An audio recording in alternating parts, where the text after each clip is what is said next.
call me a god. You call me a god. What is good, fam? Ay, mali. Hindi pa pala ako nakabihis. Sorry. Ulit. Yeah, boy. Yung nakabihis na tayo, hindi na masagwa.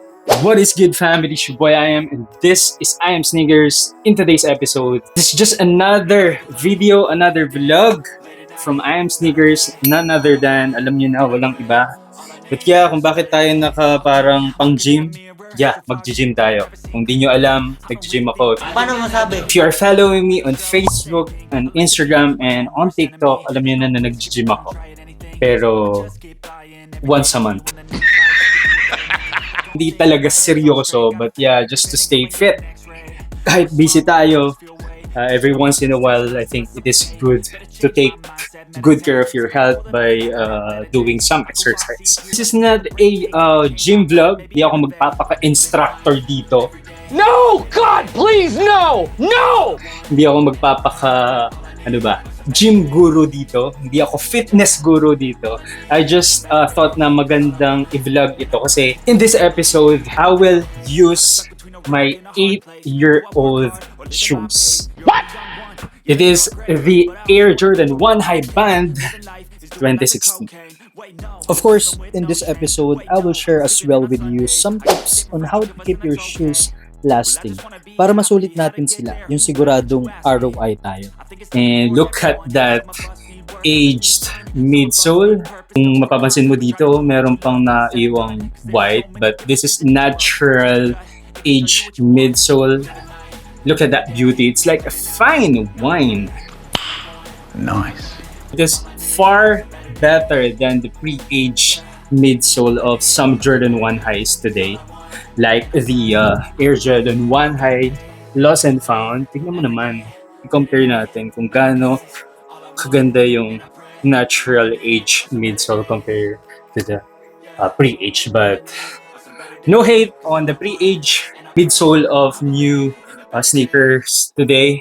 But yeah, that will be my vlog. Tingnan natin kung yung performance pa ng shoes na to, an 8-year-old shoe. Tingnan nyo, malaki na yung sole separation nito.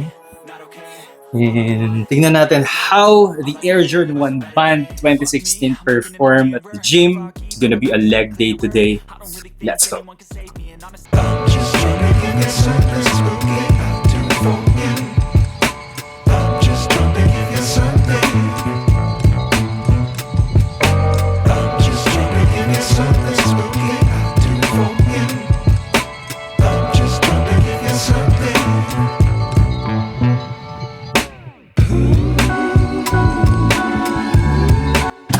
Dito na tayo.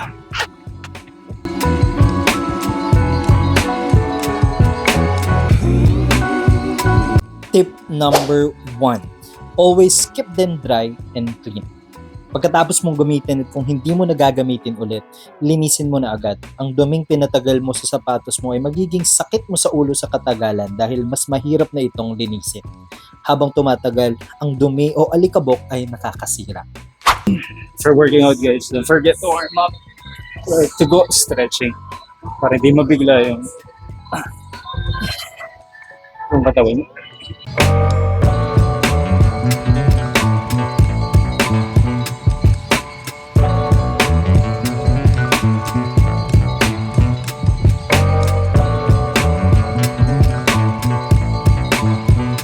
Tip number 2. Use shoe cleaner when cleaning your shoes. Huwag kang gagamit ng kung ano-ano pa. Shoe cleaner lang ang gamitin dahil ito ay ginawa para sa sapatos. Ang dishwashing liquid ay para sa mga plato at ang toothpaste ay para sa ngipin. Huwag nang ipilit pa. Please lang. I'm just trying to get something.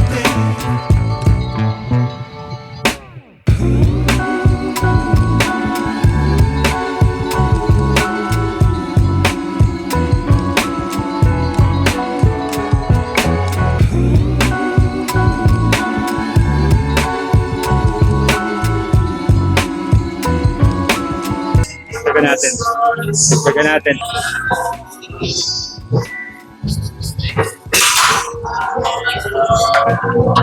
Dagdagan natin ng 10. Sampo. Pero overall, okay naman. Okay naman yung performance ng 8-year-old shoe ko. Medyo nasaktan lang ako pag nakita ko yung sole set. Medyo masakit kasi one of my hit pairs.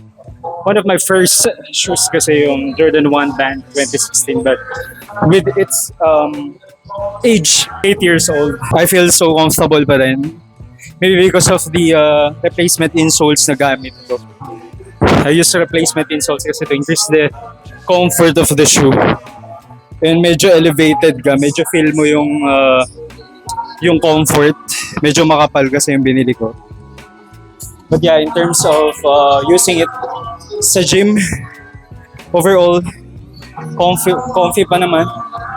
And I have no complaint with its performance.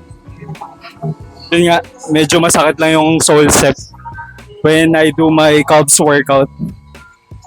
You know what I mean dun sa bandang toe, sa gilid. But yeah, overall, okay pa naman.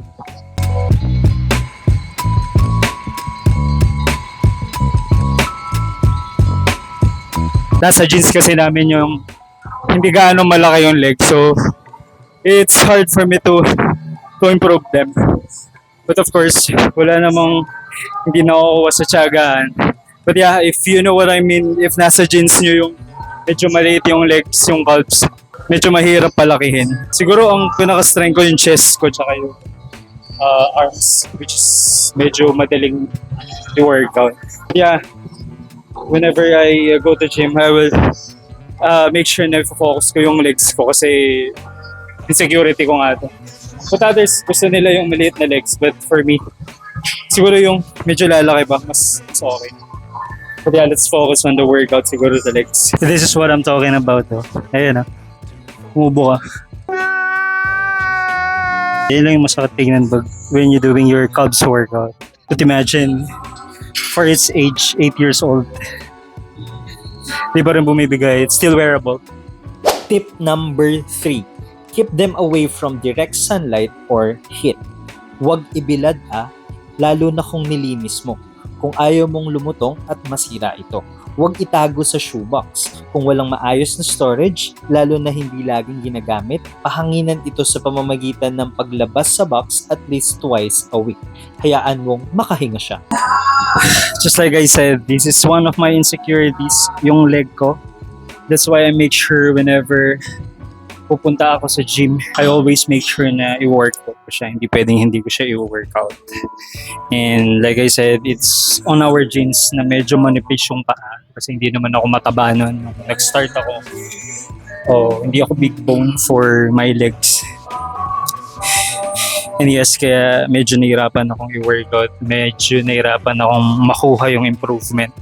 But yeah, if you are like me, struggling with your legs, let me know in the comment section down below kung ano yung workout na ginagawa mo, kung ano yung mga tips na ginagawa mo para mapalaki pa yung legs mo. But yeah, I'm here not because I'm a gym guru. I'm not because I'm a fitness guru. Natututo lang din ako, and let me know. And I'm willing na matuto din sa inyo. Just let me know in the comment section down below kung ano yung ginagawa mo.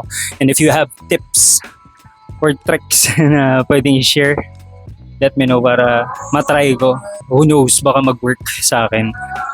But yeah, I keep on working and trying to improve yung legs ko. Sa madaling salita, nahirapan talaga ako.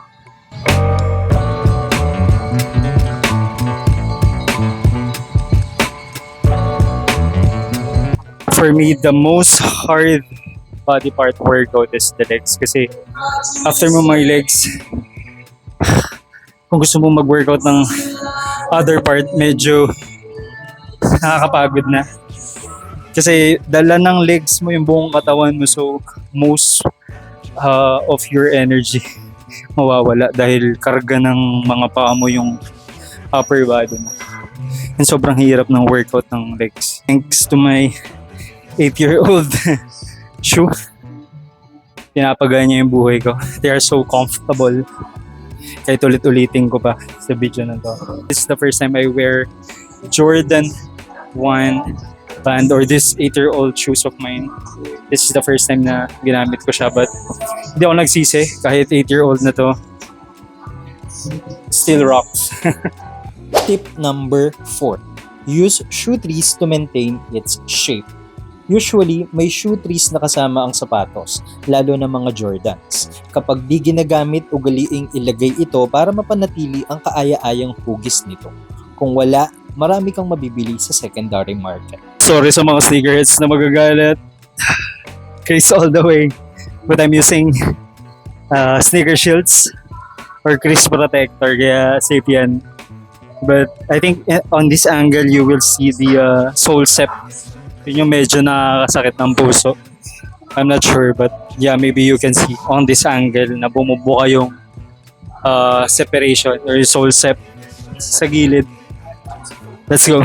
Tip number 5. Rotate your shoes. Use them, rock them, allow them to serve their purpose. Masisira agad ang isang sapatos kung i-display mo lang ito or itatago. Sige ka, baka magulat ka na lang na sa araw na gusto mo nang gamitin ito, expired na ang glue at bumuka na. O kaya naman ay naging pulbos na ang midsole. May lifespan ng sapatos, hindi ito pang habang buhay. Walang forever, chong. I-enjoy mo ang binili mo. Ganun naman talaga dapat eh. That's it. Technically, I am already done with my leg day workout. So let's check my 8-year-old shoe. Let's check the Jordan 1 Band 2016. It's pretty intact pa rin naman. Grabe yung solse po kung makikita na. Pero still wearable. Grabe oh. Kita mo na yung parang expired na glue on this part. Yan oh. Grabe. Expired na talaga yung glue. Imagine 8 years. Yeah, kita mo naman yung creases dun sa likod. Pero dito sa harap, wala pang creases, guys.